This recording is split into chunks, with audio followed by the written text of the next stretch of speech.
I mean, that's fine. We don't have a hard start time. So. Cool. Okay. Hey, just a heads up. We're getting started at 5. Thank you. Thank you.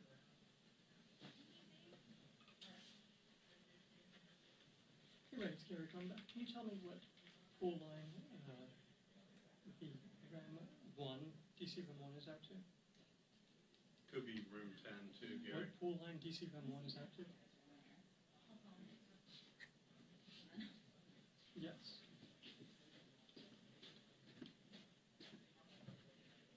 DC 1. Yeah. So this should start in about 2 minutes, okay? They're saying 5 o'clock straight up. All right, bye-bye.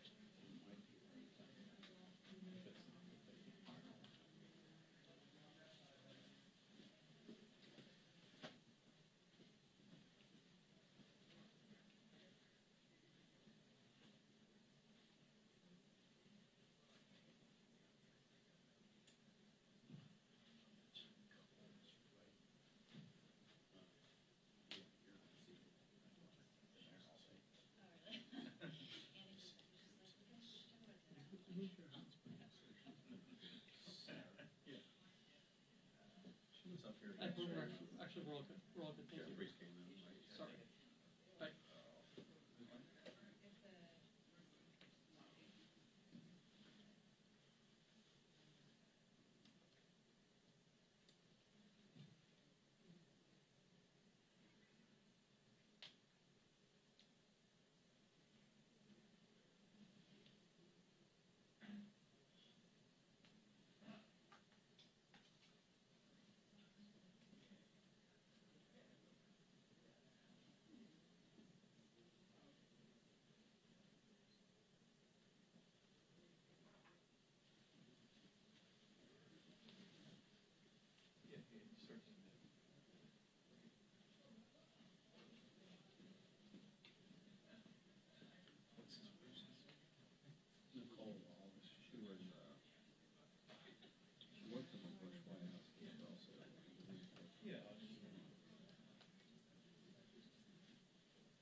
Just gather on in. Yeah. Pack it in. Pack it in, pack it in. Let's go, Crenshaw. Let's go, Marines.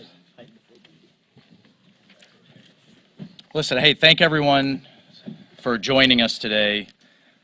We have here a group of combat veterans, all of whom have served this great nation overseas, in combat, in the various branches, and have decided to continue their service in the United States House of Representatives. They all know what it means to be on a team. They know what it means to sacrifice. They know that there are more men and women overseas right now putting their lives on the line for this republic than the entire British, Canadian, and Australian military combined. And they know what it means to be worthy and conduct themselves in a way that is worthy of the sacrifices for the men and women we couldn't bring home or who came home literally missing limbs and forever altered upstairs. So I'm going to hand off in just a moment, but before I do, to get their perspective on what this all means to us, why they ran, and what's going on in the last few days. But before I do, I just want to take a minute to read what our adversaries are saying. in North Korea, in Iran, in Venezuela, in Cuba, authoritarian regimes all over the world are pointing to what's going on in the House of Representatives and saying, look at the messiness of democracy, look at how it doesn't work, how it can't function, and in contrast to their authoritarian regimes. And just a couple of quotes from Chinese state media, from the Global Times.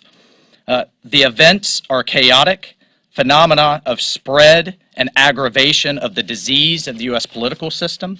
What happened in the highest hall of U.S. democracy is not a simple farce, but a political thriller with huge destructiveness and a wide-ranging and far-reaching impact.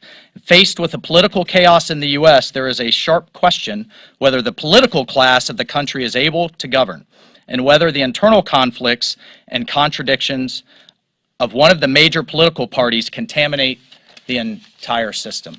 Folks, I think my colleagues would join me in that this is unacceptable. Some points have been made, concessions have been made, and now is time to move on, to move forward, and to govern as in the way the American people elect us to do. And I will hand off to one of our newest colleagues, former Navy SEAL, Representative Van Orden, Representative-elect Van Orden. Representative-elect, Yes, for sir. a reason. All right. I am not a member of Congress yet, and as a matter of fact, there is no Congress right now, because we're at an impasse. So you're looking at 291 years of military service, myself including everybody behind me. I'll say that again, 291 years of collective military service. Combat deployments, we've spent years and years away from our home, serving our nation proudly. I'm 53 years old. I've had 50 of my friends killed in training in combat since 9/11. And we must absolutely understand the gravity of what we're talking about. We are here to serve the American people. We all put a uniform on before. Well, this is my uniform now. And I plan on serving the people of the United States of America. The people standing behind me have regularly, consistently, over decades, proven that they're willing to put something greater than themselves above themselves. It's service over self. I'm incredibly proud to be a member of this august body, and I want to make sure that everybody out there understands what we're trying to accomplish. We're trying to make sure that we can do the people's will. And a minority of our party has decided that they want to continue with this obstructionism, and it's actually becoming detrimental to our nation. And I will not stand for that. So with that, thank you very much, and I'll turn it over to Representative Dan Crenshaw. Thank you all for being here. It's an honor to be joined by my fellow veterans, served abroad, served this country. And I suppose I would say a few things about service and why we serve. We all served in different ways, but we mostly served for the same reason, so that we would take the fight to the enemy, and the enemy would no longer take the fight to the American people. We had purpose, we had mission. That was our mission. We have mission up here. Some people have different priorities. Some people want to cut spending. Some people want to fix our mandatory spending problems. Some of us want to fix the border, deal with the Mexican drug cartels that are murdering tens of thousands of Americans a year by poisoning them with fentanyl. There's a lot of missions that we have up here. I don't think that the American people care about any of these so-called missions happening this week. Rules changes, who gets more power, who gets on what committee. I can't think of one American who gives a damn about any of that. They care about the mission. And the conservative agenda is one that will accomplish the mission for the American people the best, but we can't start that agenda until we start governing. That's why we're up here, because we care about mission, we care about service, and we care about the American people, and we care about getting things done, and I'm honored to be with this group to talk about just that. Thank you very much, and oh man, the whole eyesight thing. I would like to introduce Representative Bost, my colleague. Thank you so much for being here. Thank you, Dan. Mike Waltz, let me first off by saying I am honored to stand up here with all of these combat veterans. I am not a combat veteran. I'm a veteran that did not serve in combat. But I am the ranking member, and our hopes is to be chairman of the VA committee. So without a speaker in place, let's put this in perspective. We cannot organize or conduct or oversight. We cannot hold Biden VA accountable. We cannot do our jobs to ensure veterans are getting the care and benefit that they are due. Without a speaker, our committee can't conduct vital, important oversight of the implementation of the PACT Act, which we passed this last year. Remember, this bill is the largest expansion of health care benefits to over 3.5 million veterans. And we must be watching closely to make sure veterans are getting the care and benefits they've earned.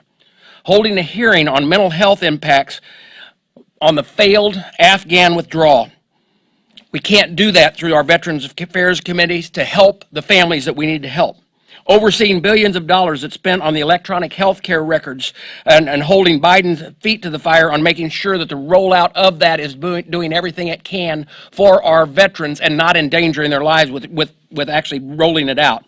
And reauthorizing successful VA programs that help transitioning service members find jobs after they leave the military. We can't stop this administration and do our job of oversight, which is given to us in the Constitution, until we have a speaker. So not only does it affect those men and women that are in uniform now, it affects every one of them that have served in the past. And with that, I'd like to turn it over to Representative Gallagher. Well, just one data point to emphasize what's already been said. Right now, Don Bacon and I were supposed to be meeting with the chairman of the Joint Chiefs in the SCIF here to talk about matters in the Indo-Pacific. But I'm informed by House Security that technically I don't have a clearance. I'm a member of the Intel Committee, I'm on the Armed Services Committee, and I can't meet in the SCIF to conduct essential business. My point is, we have work to do that we can't do right now. We've seen what happens over the last 2 years when deterrence fails, when weakness invites aggression. It's up to this Congress to restore deterrence, to restore peace through strength. Well, we aren't able to do that vital work until we actually get past the speaker vote, populate our committees, and start getting to work. And with that, I will introduce my fellow Midwesterner, John James.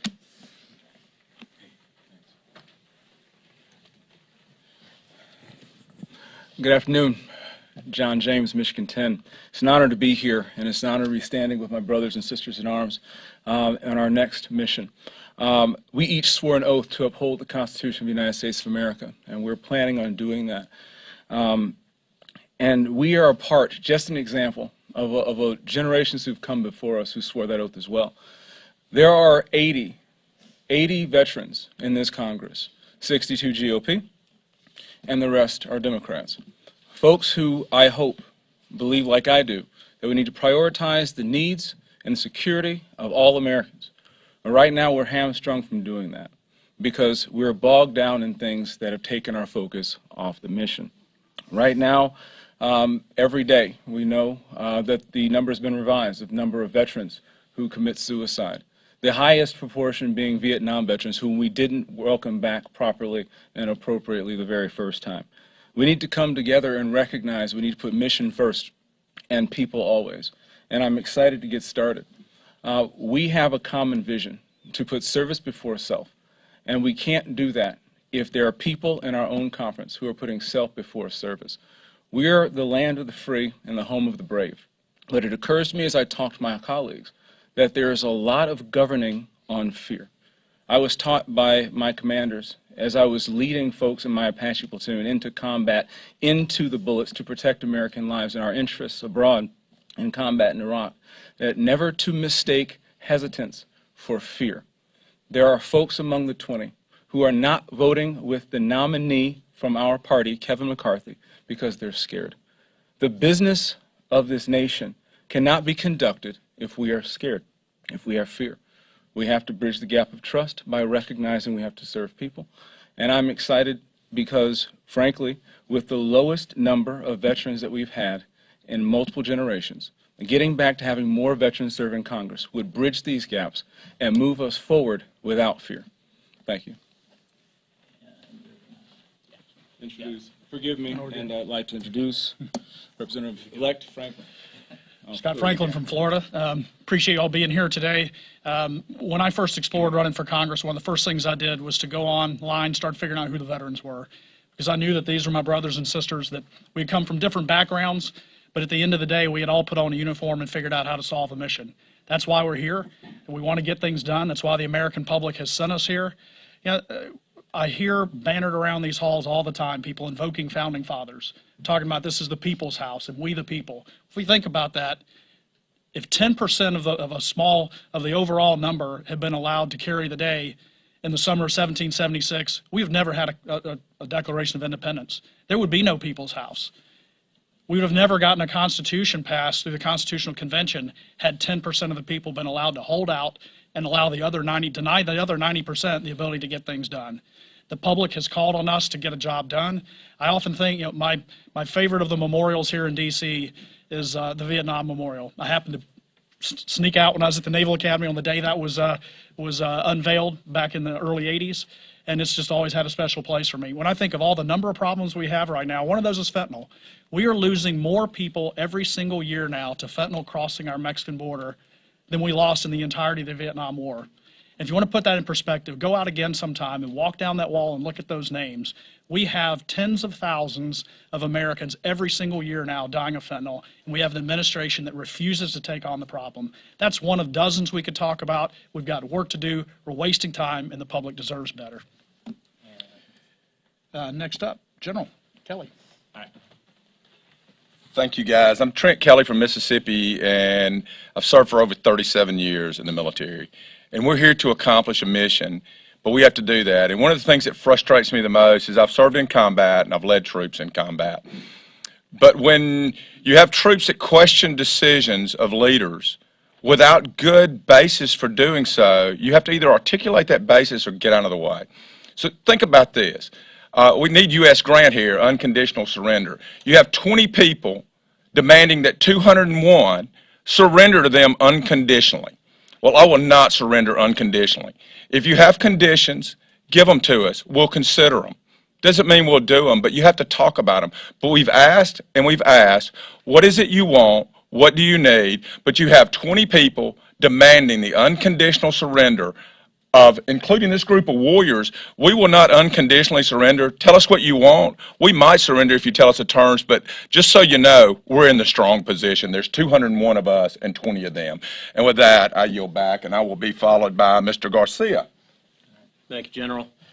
Mike Garcia from California. It's an honor to be here sharing the stage with true patriots. Everyone on this stage at some point in their life was willing to give their life in defense of this precious gift called the United States of America. We would still do the same so that our fellow Americans don't lose their liberties, their freedoms in this very special experiment called America.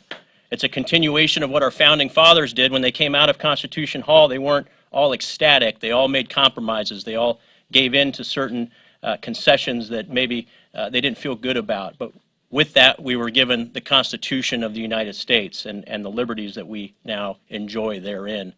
And so what matters to the American people right now is not the squabbling within the halls of Congress. What matters to them is literally 200 people today will die of fentanyl, that 3,000 to 5,000 people will cross our southern border illegally without any account, that the Chinese government today will steal about $1 billion of intellectual property from American companies, and that there are Chinese communist DF-41 intercontinental ballistic missiles aimed at our heads here in the United States while Congress is fighting this internal battle. We've had the concessions, we've had the compromise, we've had our internal elections and the conversations that were a continuation of what our founding fathers have done. And we need to put all of that behind us, do our jobs as members of Congress, legislate, elect a member, the Speaker of the House so that we can actually be members of Congress and move forward. And once again, protect this beautiful nation like we have all done in the past. Many of us were very close to giving our lives in defense of this country, and we will do whatever it takes to make sure that we can continue that. With that, I'll introduce my good friend, Brad Wenstrup. Brad Wenstrup from Ohio. 25 years of military service, and I've been here for 10 years. And since I've been here, one of the things that I noticed over time, and this is from both sides of the aisle, if you want to get things done, it helps when you have veterans involved. Veterans, and I'm a physician, veterans and doctors, we come together, we get things done. There's a mission out there. That's not what we're seeing today. And you know, in the military, you know, when you get promoted, you have been promoted by your peers. Your peers have selected you for promotion, and you live with that. And some people may not agree with that promotion, but you live with it and you go out and accomplish the mission. These guys have all talked about the many missions that we have as members of Congress. We want to get going on it. We want to get going on it. But we have some people that won't want to live with the decision of their peers. And that's for Kevin McCarthy to be Speaker of the House. We've got to solve this because we've got to go to work because you all deserve it. I yield back to Mike Waltz. Thank you. Brother. Okay, questions? Sorry. Hi, this question is for, I guess, anyone on Intel or HASA.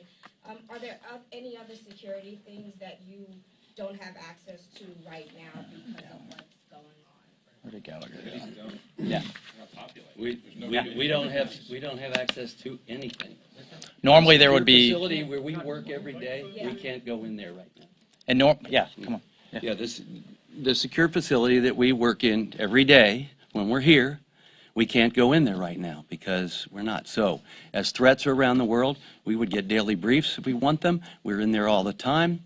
And right now we can't be in there at all. And we have the job of oversight over the intelligence community and the things that are taking place around the world. And I think Mr. Gallagher touched on that very eloquently today, where a meeting he was supposed to have on a very significant part of this world and what's going on there and how it can affect America and our national security, they can't have that meeting.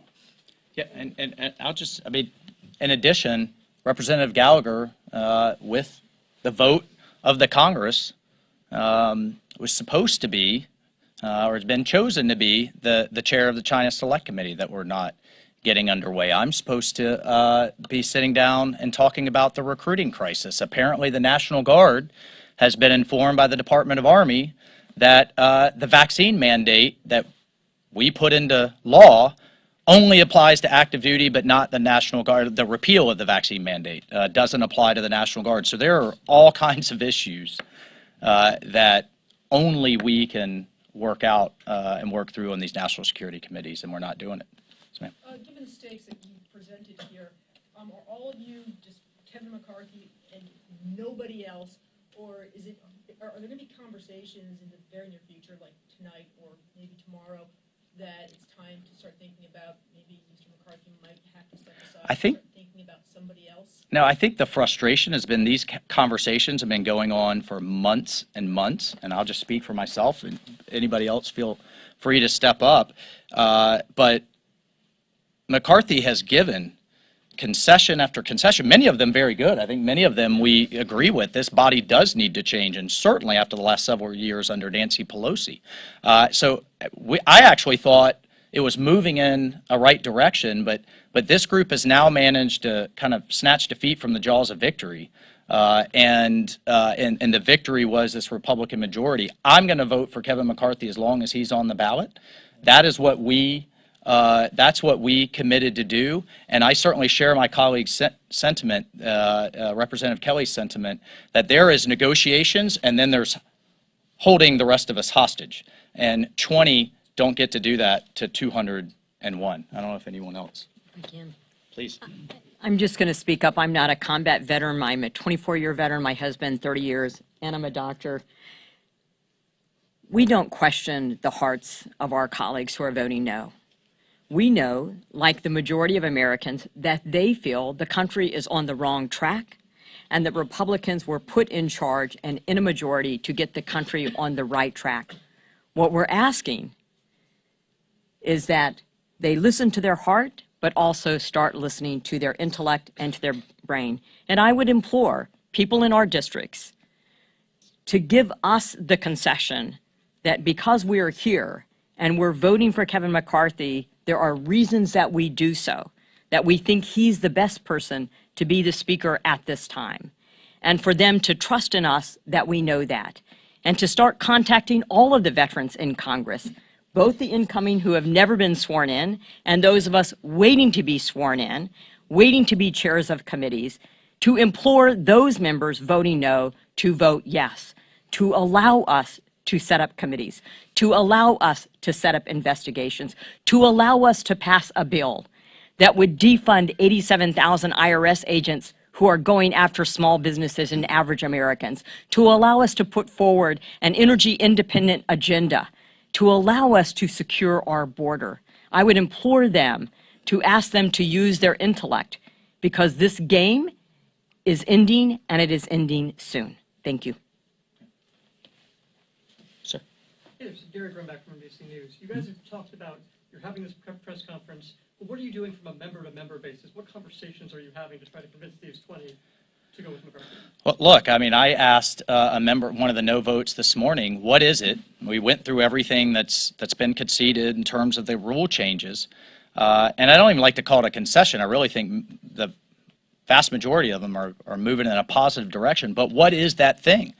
And the answer I got back was, things have got to change. Well, that's, I mean, we need specifics, right? And what I think you're hearing in our collective frustration is we're not getting anything specifically back. What gets us to that 218 with Kevin McCarthy so that we can move forward? Because we have just as many as you saw from vote after vote after vote. It's not as though momentum is shifting. Each side's digging their trenches deeper, and I think that's a disservice to those men and women that are overseas depending on us and to the people who elected us. And I don't know if, yeah, go ahead, man. I think I've talked to probably 15 different members who are voting for someone other than Kevin McCarthy. And I've asked them, what do you want? What does it take? What can I do to help us get there?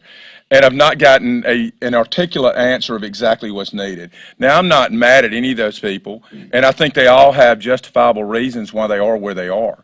But that being said, we have to come to something that allows us to get there. And I think that those guys are meeting with Kevin McCarthy now and with other members of leadership. I think each person here, Don Bacon saw me last night. I mean, I've engaged with almost every single member who has voted for someone other than McCarthy in a good way, because we've got to bring the temperatures down. We can't call names. We can't be ugly to people. But what we got to do is say, what do you want and how do we get there? I can either give it or I can't. And we've got to do that. But I think almost everyone is having one-on-one conversations. Mike, I can make one quick Yeah, point. sure. I think it's important for everyone to recognize, I think you guys get this, but I don't know that the average American understands the process with this yet.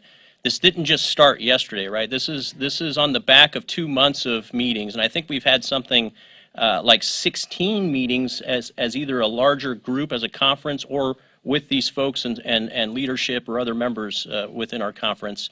And we actually did make roughly 22 changes to the rules package that were a direct result of the conversations with some of these folks that are objecting to this. So, you know, above all things, the folks on this stage, we don't put a human being on a pedestal. We put the Constitution and law and order and the process and the protocols and the procedures that we abide by as Americans on the pedestal. We have gone through those processes, those protocols, with a vast majority ending up with an answer. And now all we're asking for is to honor that and to close the deal and simply call for the final election. Okay, we'll do two more. Go ahead. Hi, I'm Michelle Shen from National Journal. So it appears that GOP holdouts are demanding committee spots. Specifically, Matt Gaetz wants to chair the Armed Services Committee. So what do you think about that? Well, I think that's part of the problem. I think you get part of the answers. I think, listen, I think Matt wants to be a subcommittee chair, not the chair of Armed Services. Okay, but he doesn't want to go through the regular process. And so, although that's admirable for him, I was at that point one time, and I want to be the chairman of Sea Power right now. But I don't get to demand that. I have to earn that. And I think Matt's earned that in a lot of ways. So I think if he would depend on people doing the right thing, I think he can get there. But I think making demands does not work. But I think all those things are kind of a little bit taken out of context. I don't think he made a threat, and I just don't think that that's exactly the way it went down. Yeah, look, from my perspective, we're the party of competition. We're the party of merit. We're not the party of quotas because of a group that you belong to. There are members of this stage who are competing right now with their peers, amongst their peers, and making the case to their peers for chairmanships, not holding 201 members who are duly elected hostage for their agenda. So I don't know about that specifically, but in general, again, there's moving the country forward, moving the party forward, and then when you start getting into personal agendas, that's where I think you're going to see us draw the line. Anybody else want to comment on that? I wouldn't mind. Yeah, sure. So I'm Dr. Rich McCormick. Obviously, I've never been in Congress before. I'm not a politician. Spent 16 years in the Marine Corps as a pilot and airborne. Spent another 4 years in the Navy as an ER doc. Been over to Afghanistan. Been in the Persian Gulf.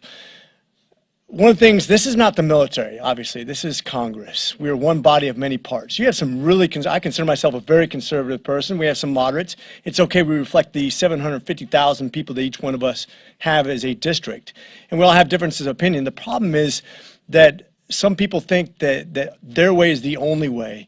And that's not collectively how we represent. And this is the problem that we're having right now in Congress, is that when you have 90% of a body say we want this, and that's how it's been done for the last 100 years.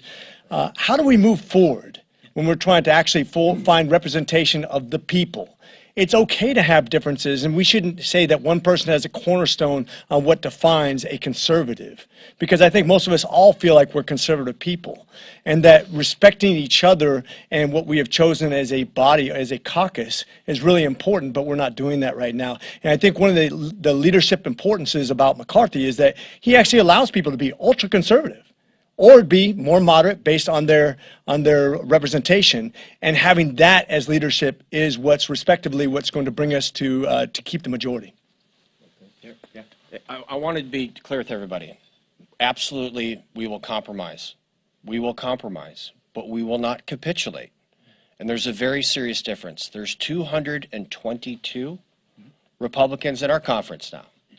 So if 20 people are able to drive this train however they want to, 202 of us might as well go home, because that means they are the conference. That means those 20 people will be the majority.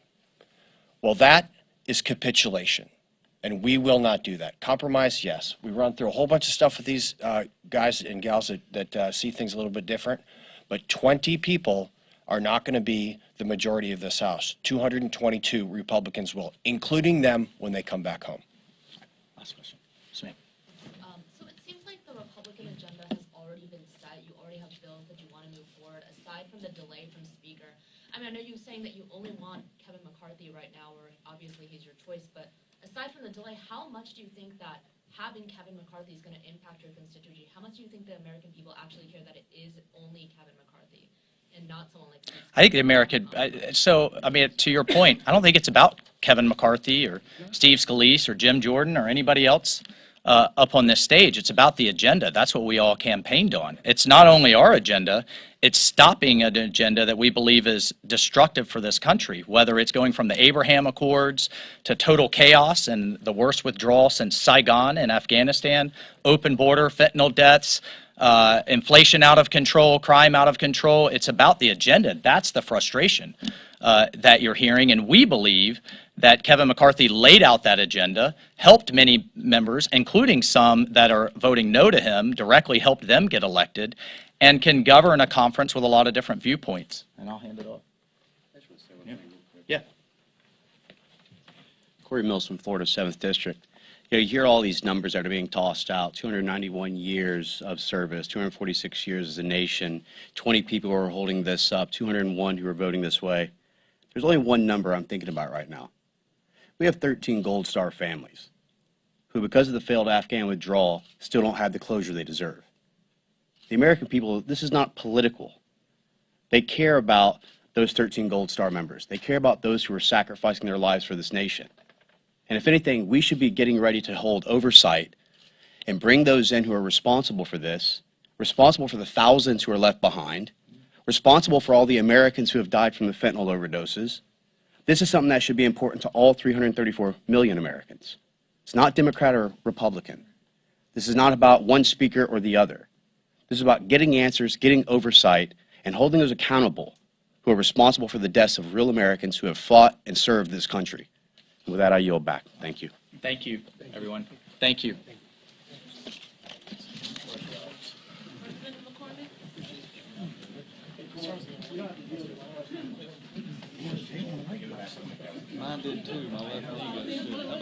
each other off.